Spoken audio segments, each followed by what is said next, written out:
प्यारे साथियों नमस्कार। स्वागत है आपका अपने YouTube channel Udaipur learning classes पर।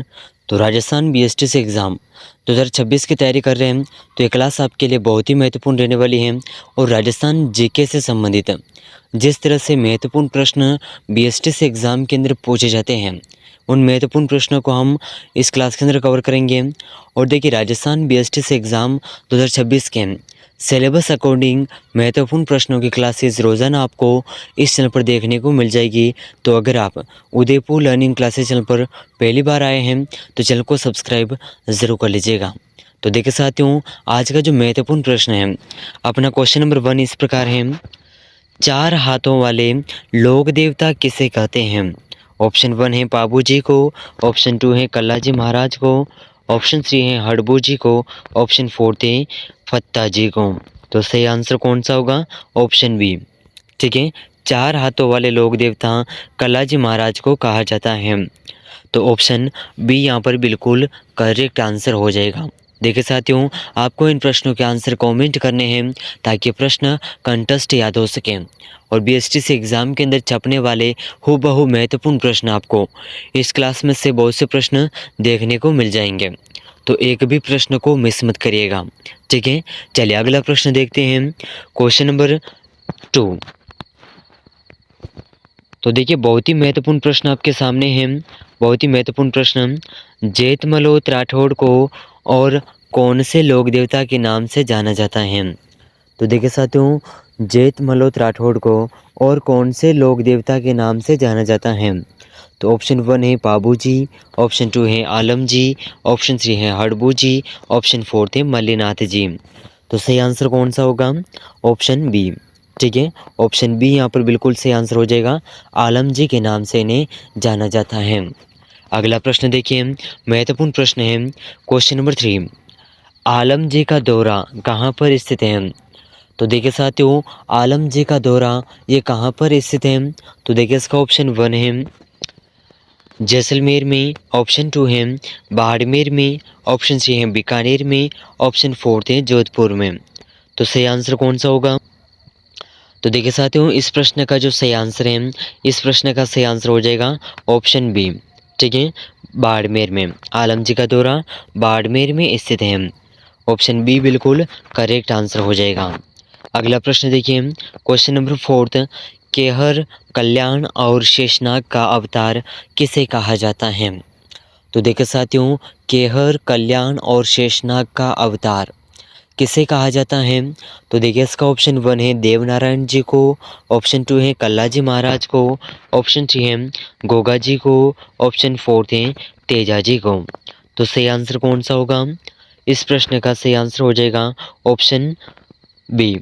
कलाजी महाराज को इन नामों से भी जाना जाता है, जिसे नाम है केहर, कल्याण और शेषनाग।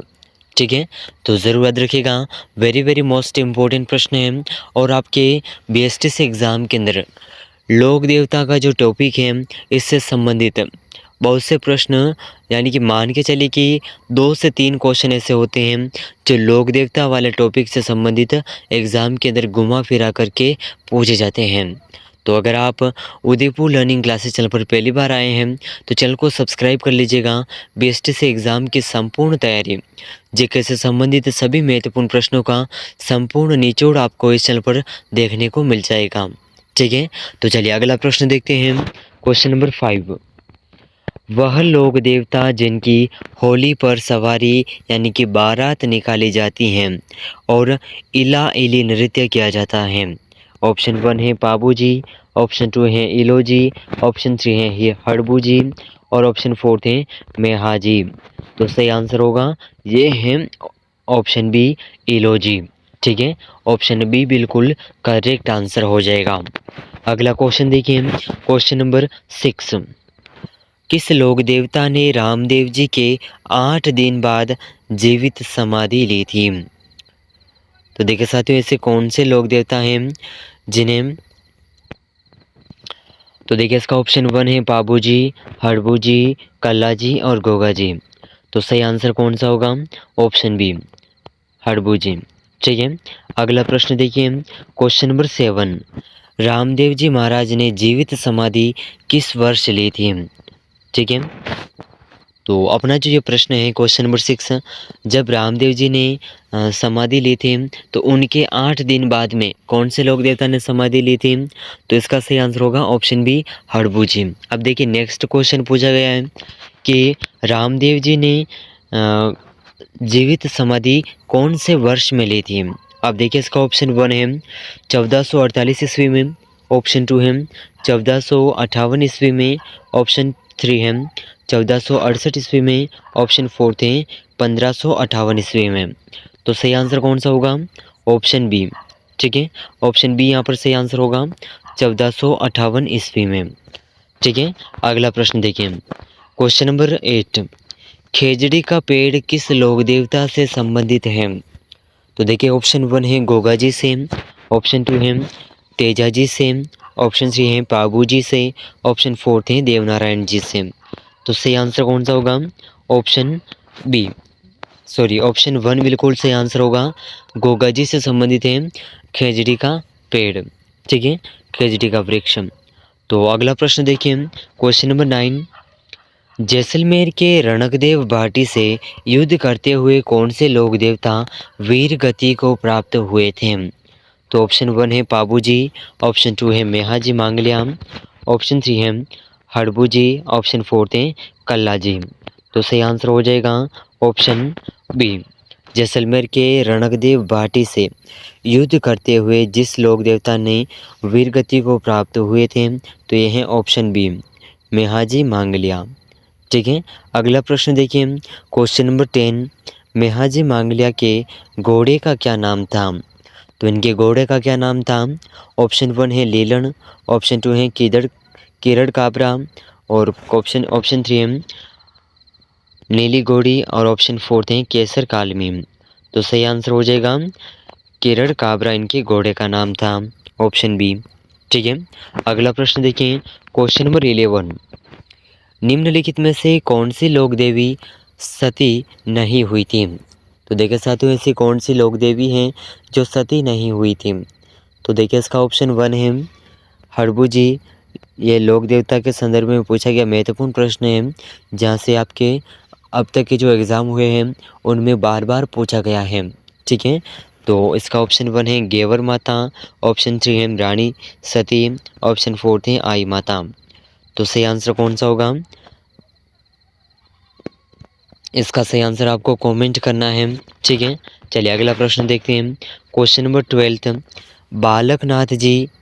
बालनाथ जी के शिष्य कौन थे? तो देखिए साथियों बालनाथ जी के शिष्य कौन थे? ऑप्शन 1 है पाबू जी और गोगा जी, ऑप्शन 2 है रामदेव जी और हड़बू जी, ऑप्शन 3 है तेजा जी और देवनारायण जी, ऑप्शन 4 है कल्ला जी और मल्लीनाथ जी। तो सही आंसर हो जाएगा बालनाथ जी के शिष्य थे ऑप्शन बी, रामदेव जी और हड़बू जी। ठीक है, तो ऑप्शन बी यहाँ पर बिल्कुल करेक्ट आंसर हो जाएगा। अगला प्रश्न देखिए, लोक देवताओं के बारे में कौन सा कथन असत्य है? तो यहाँ पर पूछा गया है कि लोक देवताओं के बारे में कौन सा कथन असत्य है। ऑप्शन 1 है सर्पदंश के लिए गोगा जी की पूजा की जाती है, पाबू जी ऊँटों के देवता हैं, देव बाबा का मंदिर नगला जहाज में है, और ऑप्शन 4 है भूरिया बाबा चारणों के प्रमुख देवता हैं।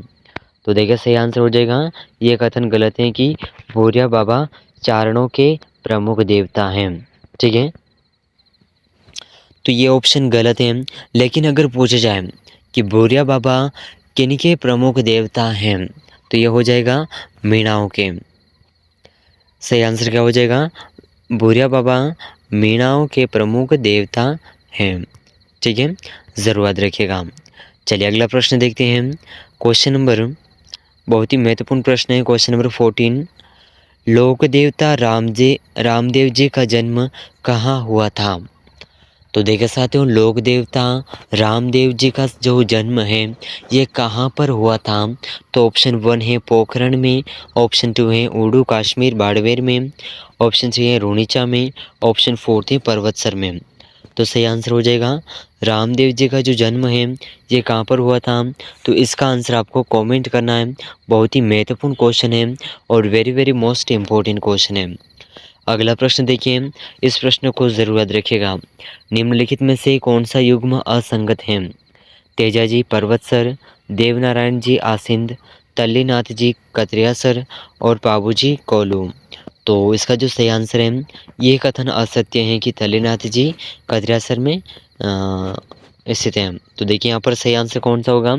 तल्लीनाथ जी कतरियासर में नहीं है, बल्कि पांचोटा गांव जालौर में स्थित है। ठीक है, तो ज़रूर याद रखिएगा। अगला प्रश्न देखिए, क्वेश्चन नंबर 16। संत धन्नाजी का जन्म किस गांव में हुआ था? तो देखिए साथियों, संत धन्नाजी का जन्म कौन से गांव में हुआ था? तो इसका ऑप्शन 1 है सेम्बुदड़ा, ऑप्शन 2 है दुवन गांव टोंक में, ऑप्शन 2 है पिपासर में और ऑप्शन 4 है समदड़ी में। तो इसका जो सही आंसर है, ये सही आंसर हो जाएगा ऑप्शन बी, दुवन गांव टोंक में इनका जन्म हुआ था। ठीक है, अगला प्रश्न देखिए, very very most important question है, किस देवी के मंदिर के सामने बोहरा संप्रदाय की छतरी स्थित है? तो ऑप्शन 1 है करणी माता, ऑप्शन 2 है जीण माता, ऑप्शन 3 है केला देवी, ऑप्शन 4 है आई माता। तो ऐसे कौन सी देवी हैं जिनके मंदिर के सामने बोहरा संप्रदाय की छतरी स्थित है? तो इसका सही आंसर हो जाएगा अपनी ऑप्शन सी, केला देवी। ठीक है, ऑप्शन सी यहाँ पर बिल्कुल करेक्ट आंसर हो जाएगा। अगला प्रश्न देखिए, क्वेश्चन नंबर 18। केला देवी का मंदिर किस नदी के किनारे स्थित है? तो ऑप्शन 1 है काली सिंध, ऑप्शन 2 है काली सिल, ऑप्शन 3 है बनास नदी, ऑप्शन 4 है चंबल नदी। तो सही आंसर होगा काली सिल नदी के किनारे। ठीक है, अगला प्रश्न देखिए, क्वेश्चन नंबर 19। केला देवी के भक्तों द्वारा कौन सा गीत गाया जाता है? ऑप्शन 1 है लावणी गीत, ऑप्शन 2 है लांगोरिया गीत, ऑप्शन 3 है जलो जलाल गीत, ऑप्शन 4 है चिरमी गीत। तो सही आंसर हो जाएगा लांगोरिया गीत गाया जाता है। ठीक है, ऑप्शन बी। अगला प्रश्न देखिए, महत्वपूर्ण प्रश्न है, क्वेश्चन नंबर 20। त्रिपुरा सुंदरी जिसे तुरताई माता का मंदिर कहाँ पर स्थित है? तो त्रिपुरा सुंदरी यानी कि तुरताई माता का जो मंदिर है, ये कहाँ पर स्थित है? ऑप्शन 1 है तलवाड़ा बांसवाड़ा में, रेवासा सीकर में, ओसियां जो कि जोधपुर में है और देशनोक बीकानेर में है। तो सही आंसर हो जाएगा तिलवाड़ा बांसवाड़ा में। ठीक है, तो ऑप्शन 1 यहाँ पर बिल्कुल करेक्ट आंसर हो जाएगा। ठीक है साथियों, ऑप्शन 1 यहाँ पर बिल्कुल करेक्ट आंसर हो जाएगा। तो देखिए साथियों, इस क्लास के अंदर हमने 20 महत्वपूर्ण प्रश्न कवर किए हैं जो कि लोक देवताओं से संबंधित हैं, और लोक देवता से संबंधित महत्वपूर्ण प्रश्न आपके बीएसटीसी एग्ज़ाम में 2 से 3 क्वेश्चन पूछे जाते हैं। तो ये प्रश्न आपके बीएसटीसी एग्ज़ाम के लिए बहुत ही महत्वपूर्ण प्रश्न हैं। इन प्रश्नों में से आपके कितने प्रश्न सही हो रहे हैं, कमेंट करके ज़रूर बताइएगा। अगर आप बीएसटीसी एग्ज़ाम 2026 की तैयारी कर रहे हैं तो आपको इस चैनल पर रोज़ाना सभी महत्वपूर्ण प्रश्नों की क्लासेस इस चैनल पर देखने को मिल जाएगी, और सिलेबस अकॉर्डिंग हम इस चैनल पर क्लासेस कवर कर रहे हैं। तो अगर आप उदयपुर लर्निंग क्लासेस चैनल पर पहली बार आए हैं तो चैनल को सब्सक्राइब ज़रूर कर लीजिएगा। ठीक है, तो मिलते हैं अगले महत्वपूर्ण प्रश्नों के साथ में। तब तक के लिए जय हिंद, जय भारत।